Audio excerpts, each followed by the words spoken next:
Welcome to the Deep Dive, your shortcut to being truly well-informed. Great to be digging into things today. And just before we jump in, a quick heads up. This deep dive, called AI Daily Deep Dive, was actually researched and generated entirely by AI. Which is pretty meta, considering our topic. Exactly. So today, we're looking at the top 5 AI news stories from Friday, June 27th, 2025.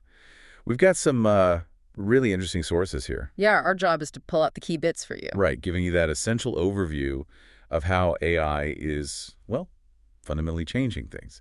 Our understanding of truth, privacy, even global power dynamics happening right now. So, where do we start? Okay, let's unpack story number 1. There's some fresh controversy around Elon Musk and his AI chatbot, Grok. Ah, yes, I saw this. Apparently, Musk wasn't happy. Grok cited government data suggesting more political violence in the U.S. came from the left. And he called that objectively false. Which is interesting, right? Because you'd think an AI aims for objectivity, pulling from data sources. How does he square that circle? Well, that's the core tension, isn't it? Even though Grok apparently used sources like the Department of Homeland Security, Musk is now planning a major overhaul. An overhaul, like tweaking the algorithm. More than tweaking. He's decided to, quote, retrain Grok.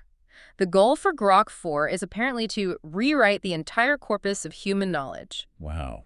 Rewrite everything. Basically, yeah, rebuild its knowledge base from scratch, but crucially, under his specific guidance, he's even asking users for divisive facts to clear out what he calls garbage. So not just fixing errors, but actively shaping its worldview.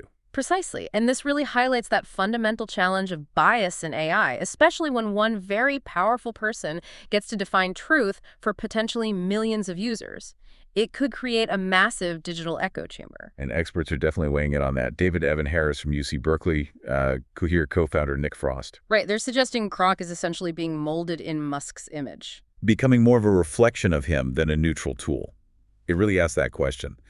Can AI be truly objective if its whole foundation is shaped by one person's view of reality? A tough question. Okay, speaking of AI sort of weaving into our lives, let's shift gears. From ideological battles to something maybe a bit more playful, personal. Yeah. Okay. Google, they've just launched an experimental AI app. It's called Doppl. Doppl. What does it do? It lets you virtually try on outfits. Ah, the virtual try-on dream. Finally getting somewhere. Seems like it.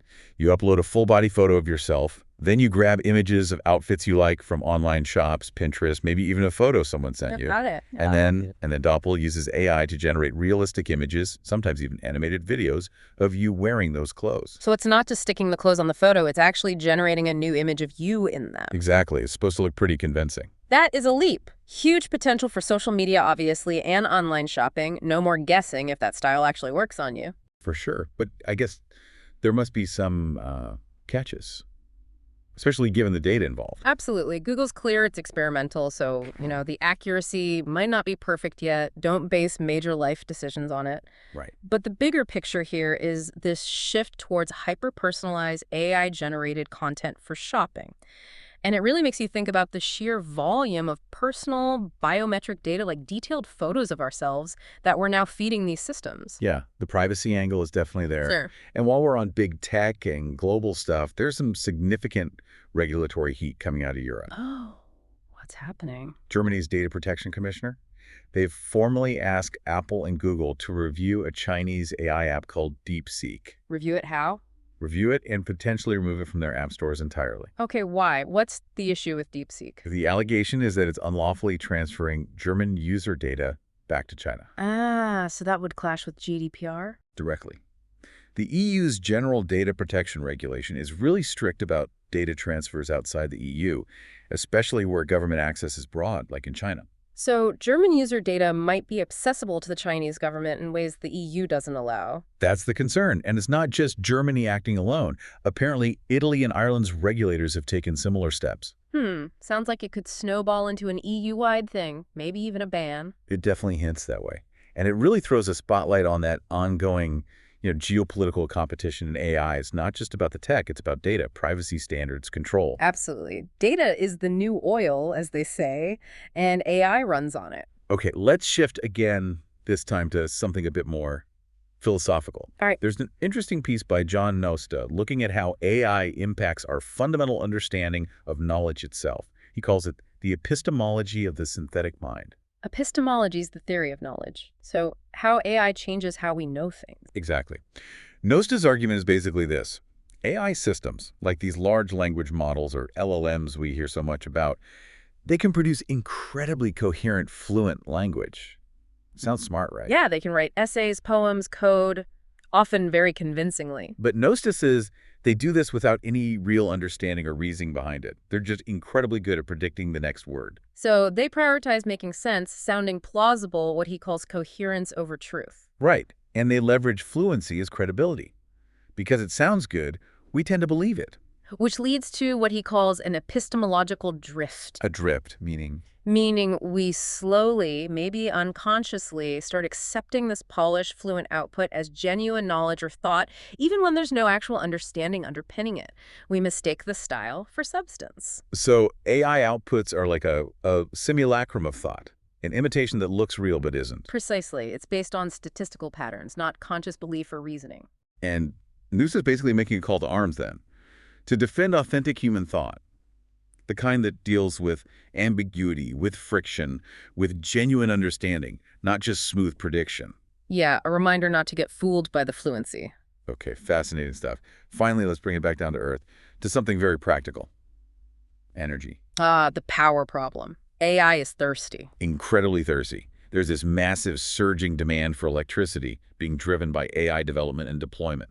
Powering all these data centers is becoming a huge challenge. Yeah, you hear about data centers needing as much power as small cities. Exactly. And Joe Bertel has a perspective on this. He suggests that the oil and gas sector, specifically natural gas, might offer a, quote, pragmatic solution. A pragmatic solution, meaning a necessary evil, perhaps, or just the most realistic option right now. More the latter, I think. His point is it could meet AI's immediate, massive power needs, especially since deploying renewable energy infrastructure at the scale required often faces significant delays, permitting construction grid upgrades. It takes time. So gas as a bridge fuel, essentially, to keep the AI boom going while renewables catch up. That seems to be the idea. And it's not just theoretical. We're seeing big players like ExxonMobil and Chevron already investing directly in data center infrastructure. They see the demand. Makes commercial sense for them, obviously. Of course. But Bertel also points out that while this convergence between big tech and big oil might be commercially logical, It carries social and political risks. You can see the potential conflicts there. Climate goals versus tech expansion. right, the broader point seems to be about the critical need for collaboration and building public trust. If we're going to build out the massive infrastructure AI needs, whether it's power grids or data centers, it needs careful handling. Energy is just so fundamental to all of this. So that's our whirlwind tour of today's AI news.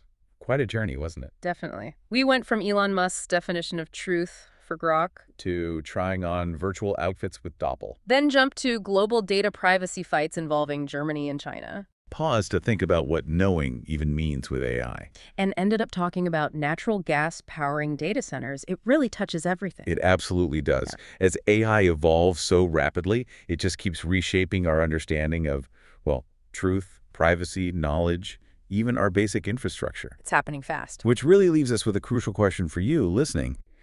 How will you approach and critically evaluate the AI tools and the information they generate as they become even more embedded in your world? Something to definitely think about.